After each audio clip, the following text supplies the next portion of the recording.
have come here to chew bubblegum and kick ass, and I'm all out of bubblegum. Hello, everyone, and welcome to another edition of Real Estate Realities with the Rebel Broker. My name is Robert Whitelaw, and I am the Rebel Broker. Licensed real estate broker in the state of California, member of the National Association of Realtors.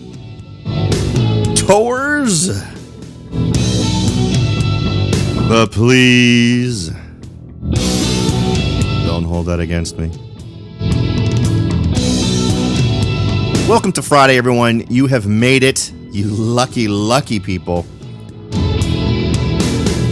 It's the end of the week. I hope you've all achieved whatever goals you've got laying around that you're currently plugging away at. We've got kind of an interesting show today. We've got more and more evidence that we're heading into dangerous territory in terms of things that are happening, things that are being allowed to occur in the lending market. So we're going to go ahead and talk a little bit about that. Before we do, though, let's also remind everyone how to get in contact with me. The best way is through the website. Head on over to therebelbroker.com. From there, you can click on Contact in the menu bar and send along any ideas, suggestions, observations, questions, whatever might be banging around in your head. Feel free to share it. While you're there, you can also click on the big red button at the top of the page titled Take the Survey to support the show. Yes, you would be supporting the show, but you would also be putting yourself into the drawing for a $50 Amazon gift card. Now, we do that once a month. We've already done it for September. We'll be doing it again in October. So jump in. The water's fine. Answer a few basic questions. Provide an email address I can reach you at, because that's how you win. If you do get drawn to win the $50 gift card, I'll be contacting you via email. Within 48 hours, you have to respond so that I know there's a real person on the other end. And then once I verify there's a real person, you also get the $50 gift card via that email address. So make sure it's one that will work for you and that you check at least once a day or every other day so that you don't miss out on your big win. Okay, folks. So it's been a while since we've sort of had a crazy stuff that's being done in the lending world show. For those of you who are relatively new to the show, you can go search the golden oldies over the past year or the past 2 or 3 months and look at all the crazy stuff we've talked about. And it's covered the gambit, right? Some of the crazier things, the 120% down financing that you can get if you roll your student loan into your mortgage. That's absolutely insane. We've talked about the 1% loans. We've talked about the 0% loans. We've talked about screwing with credit ratings so that your number is artificially increased, how they are disregarding medical judgments and bills that are due, and they are allowing things that shouldn't be contributing to your credit score to be positive influences to your credit score. And we've explained in nauseating detail why all of those things are bad things. So feel free to go to therebelbroker.com. You can search from there every show that we've done. Now, that's the only location where you can search on every single show. If you go into if you're just going off of the feed, I think you're only ever going to get, particularly if you're doing it in iTunes, I think the most you're ever going to get is like the last 50 shows, maybe. So if you want to get all the shows, going back as long as we've been doing them, at least in the new format, that's going to be the best place to do it. And there is a search thing set up for you to accomplish that at therebelbroker.com. Okay, so what is the latest news? Now, we've talked about the fundamentals of lending, right? And one of the fundamental ideas that goes way, way back, and one of the things that became a problem for last time was this idea that skin in the game wasn't quite as important as it used to be. So to define what skin in the game is, it's really how much money you put down when you purchase a home. So 20% down was always considered pretty reasonable. It seems like a pretty reasonable number to me. At least even 10% is reasonable to some degree. But at least at 20%, there's a pretty good chance if something really bad happens in the near term after someone purchases, that their home will at least still be worth something more than they currently owe. If you buy a house with 0% down or 1% down or 2% down or 3% down, 4% down, in most areas even 5% down, you are immediately owing more than you'd need to provide money at close of escrow. If you bought a home and you paid 5% or less in most areas, at least in my area, if you paid 5% or less on your property, you are immediately in negative territory because you cannot sell your house for what you would owe. And then the reason for that is because there are costs associated with selling your home. There are taxes, there are fees, there are real estate people to pay. There's all kinds of stuff that would be part of that equation. And maybe you could get lucky and have 5% cover it. You definitely can't cover it with 3%.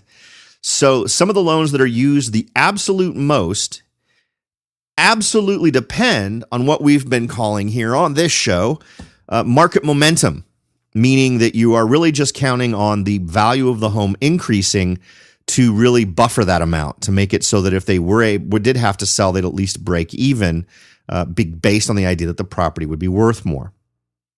Okay, now we know what short-circuited it last time. Stated income loans, 0% down, 110% down, 105% down. Lending was crazy. And we've started to see this happen again with some of the crazy things that have been happening on both sides, the lending side and the qualifying side. We already talked about credit ratings being sort of messed with in order to give folks artificially higher credit ratings. Now, there's an interesting chart that comes along with this particular article, and we're talking about this from Zero Hedge, and the title of the article is, "Are these two companies proof that the housing bubble is back?" Now, we would argue, with the evidence we've talked about on this show, that we've been there for a while. We don't need two new companies to reveal to us that we're feeding a potential housing bubble. Now, the one thing we've also pointed out on this show was the pump needs to be primed again, and we're kind of in the point of doing that. And my estimate was we'd probably see something specific to real estate occur, probably not till we get closer to 2020. But there's plenty of other things going on that would potentially kick us over the edge long before then, that would then kick off a real estate problem like we had last time, long before we ever got to the point where the lending part of this came to critical mass. But it would definitely bring the lending part of this to a head if things happen like we've discussed before, where inflation goes nuts, for instance. Okay.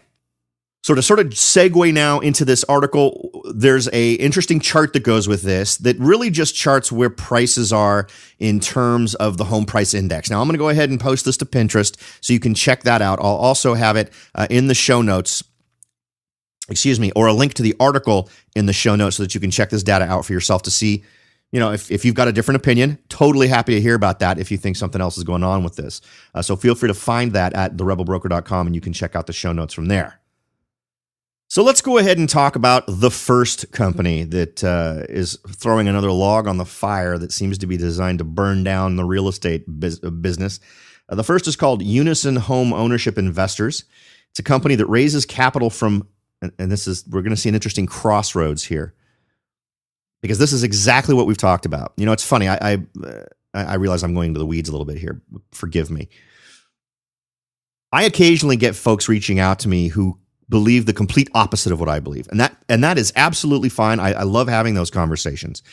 Typically, it's from real estate folks. And typically, I get a feeling when we're done with the conversation that it has more to do with what they want to believe rather than what the data really kind of points out. And they point me to articles that talk about how everything's looking good. The most recent news relating to what the Fed is doing, and we've got a whole lot we can talk about relating to what the Fed did the other day in terms of their buy-down strategy. We're going to talk about what the likely effects that will have on real estate next week, so make sure to tune in for that show. But we've talked a lot here about, in particular, whenever I bring up pensions, that seems like a hot spot for a lot of folks. And maybe it's because there are so many people that either themselves or who have family that are very much reliant on their pensions. But this is an interesting crossroads with this company because they raise their capital from pension funds.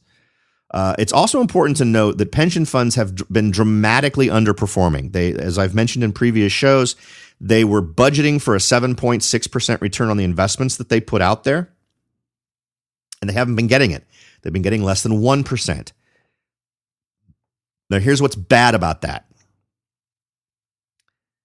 They typically will then start leaning towards investments that represent a higher risk in order to get those higher returns. And I think this is a perfect example of that.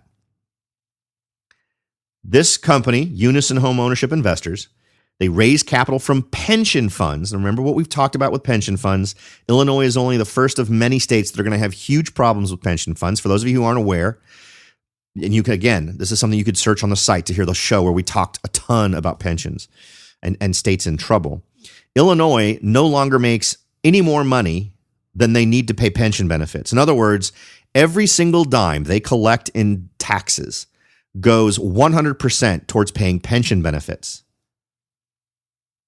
Now let that sink in for a second. Let's pretend that you have a job and you make $100 per week, and you have a mandatory expense of $100 per week to pay for your parents' housing, someone else's housing that you're supporting. Well, how do you pay the rest of your bills after that $100 is gone? That's everything that you bring in. Well, if you're the government, you go into debt, and there's a variety of ways to go into debt. You can issue bonds, you can do all kinds of things, but that's what they do. They go into debt. So that's what Illinois is in now. They have everything that they're paying. Every police officer who gets paid, who's a current active duty police officer, every road that gets paved, every building that gets built, every park that gets cleaned by a guy cleaning it, all of that stuff is being paid with debt in Illinois, because every single dime they're making is going towards paying the pension benefits of folks who are retired and are no longer working. This is not the folks who are receiving, and I occasionally will get people giving me a hard time that I'm beating up on pensions. Yes, pensions deserve to be beat up on. Pensions were stupid. They were always stupid. And anyone who didn't recognize that it was a pyramid scheme doesn't know what a pyramid scheme is. It's a Ponzi scheme that's been approved by the government. And it's horrible, and we're going to have to pay the piper on this one, and it's going to be super painful. But the point is, in Illinois, that's a mandatory payment that they have to make. So where do you go from there, right? You're basically in a bankrupt state. And don't just think it's Illinois. Think, well, that's Illinois, right?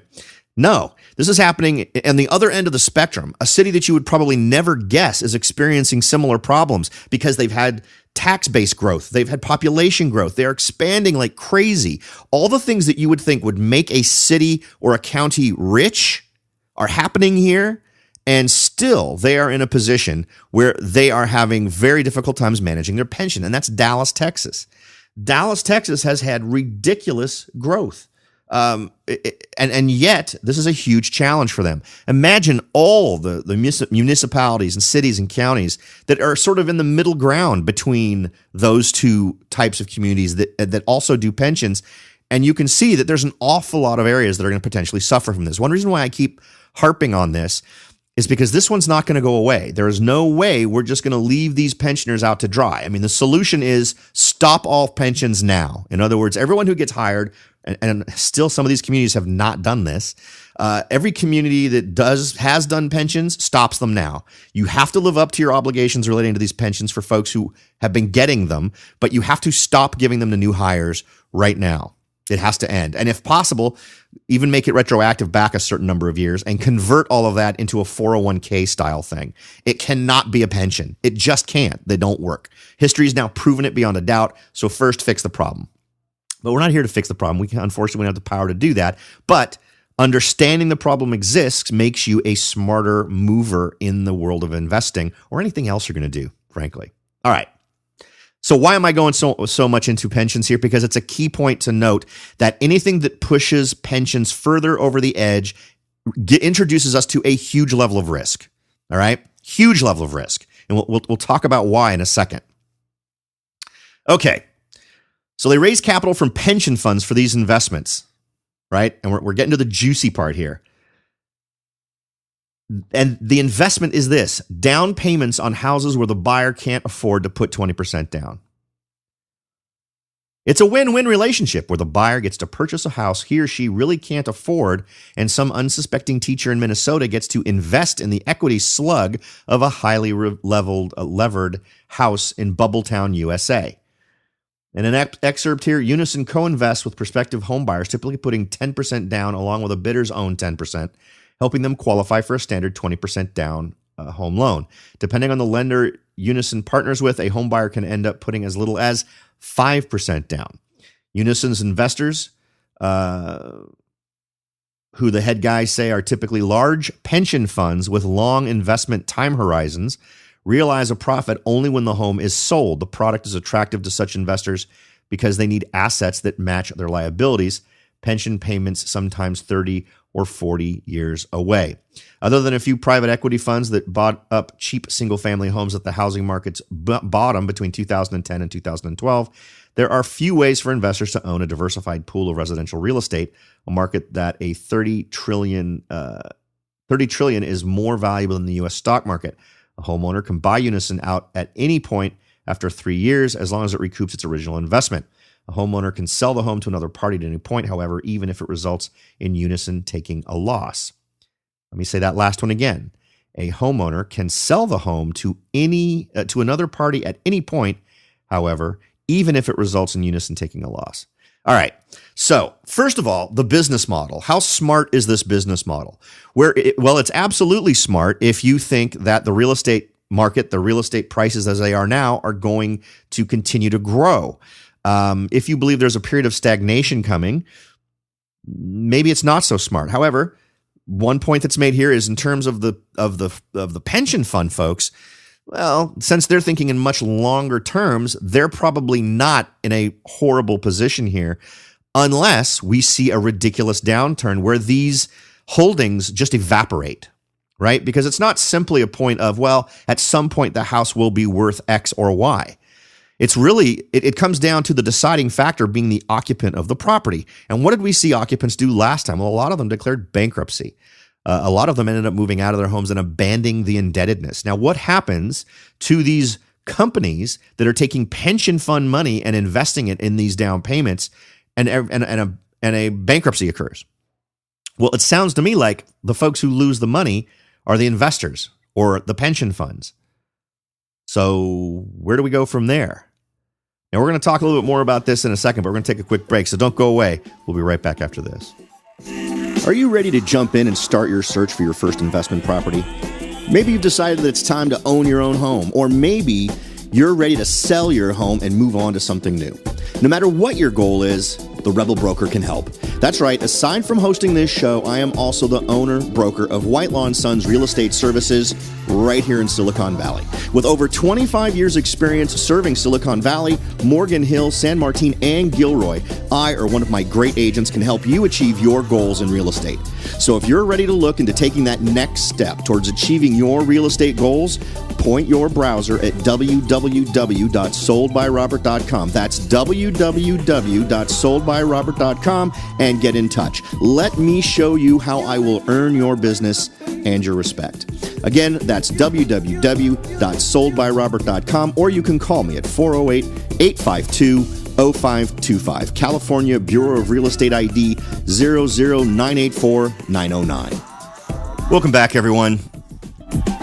We're going over a couple of interesting new developments in the lending world that really just put one more log on that stupid fire that's likely to burn all of us again at some point. And we've been talking about Unison home ownership investors that are basically taking predominantly pension fund funds and investing them in the down payments so that buyers can put 10% down instead of 20% down. That all sounds wonderful, except for those of us who've lived through the last downturn and realize that while a super long-term investment in real estate isn't a bad idea, the problem is that the holding of that property is not under the control of the pension fund or Unison or any of these other people. It's in the hands of the person who has taken on the indebtedness. And as we saw last time, when that indebtedness goes wrong, they walk away or they declare bankruptcy and bad things happen. And this would suck pensions even deeper into the abyss of not being able to get funded. Next, so that's company number two. And another reason why this is so important, and I mentioned it before the break. Why do we care about pensions? The reason we care about pensions is there is no way on God's green earth that any big political organization is going to allow these many pension folks, pension recipients, to simply be left high and dry. and have their pensions go through the floor. It's the states aren't going to bail them out. They're not going to find some other magical way. They'll do a lot of lip service perhaps to other solutions, but ultimately what will happen is the federal government will bail them out. And in that case, they will be printing up money, and it'll be the worst kind of printed up money. It'll be the kind of printed up money that doesn't just go from bank to bank and facilitate purchasing of homes so that the money never goes into someone's actual hands, right?